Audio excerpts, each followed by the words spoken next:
I think one of the biggest misconceptions about UV damage is that it's only severe sunburns you need to worry about.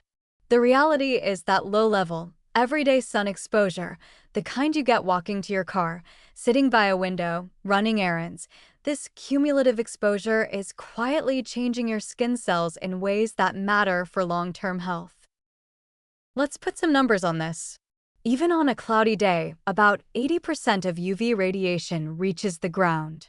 Even in the shade, you're getting reflected UV exposure from surrounding surfaces.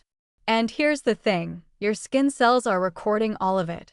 Every dose of UV, no matter how small, causes some degree of molecular change.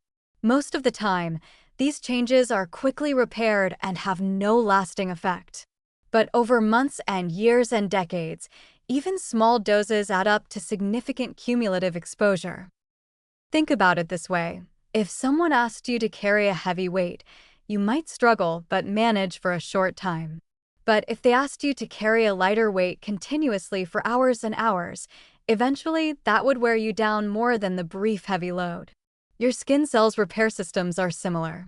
They can handle acute stress pretty well, but chronic, continuous low-level stress wears them down over time.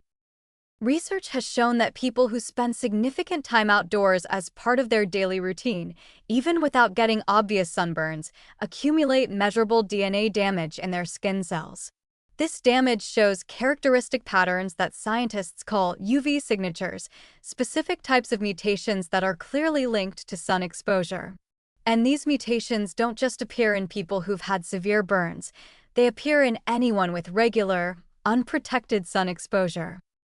What's particularly interesting is studies of identical twins where one twin has had more cumulative sun exposure than the other. Even without dramatic differences in severe burns, the twin with more everyday sun exposure shows visible aging, more pigmentation irregularities, and at the molecular level, more mutations in skin cell DNA. The difference isn't from catastrophic events, it's from the slow accumulation of daily exposure. There's also emerging evidence that the pattern of exposure matters. Intermittent, intense exposure, like weekend beach trips by people who work indoors all week, seems to carry particularly high risk for melanoma. But chronic, daily exposure appears to be a stronger risk factor for non-melanoma skin cancers like basal cell carcinoma and squamous cell carcinoma. Both patterns are problematic, just in slightly different ways. Now, I don't want this to sound like you should never go outside or live in fear of every ray of sunlight.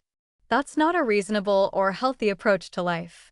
Sunlight has benefits too: vitamin D production, mood regulation, circadian rhythm maintenance. The issue isn't sun exposure per se, it's unprotected sun exposure, especially chronic unprotected exposure. The positive framing here is that everyday protection is actually quite achievable. We're not talking about extreme measures. We're talking about incorporating sun protection into daily routines the same way you'd incorporate toothbrushing or seatbelt use. Daily moisturizer with SPF, sunglasses with UV protection, a hat when you'll be outside for extended periods, seeking shade during peak UV hours. These are simple habits that dramatically reduce cumulative exposure over time. And here's the thing about cumulative damage: the reverse is also true. Every day that you protect yourself is a day when you're not adding to the accumulated burden on your cells' repair systems. You're giving them a break, a chance to catch up, to maintain their function. This is why it's never too late to start protecting yourself. Yes, you can undo past damage, but you can stop adding to it, and that makes a meaningful difference in your long-term risk profile.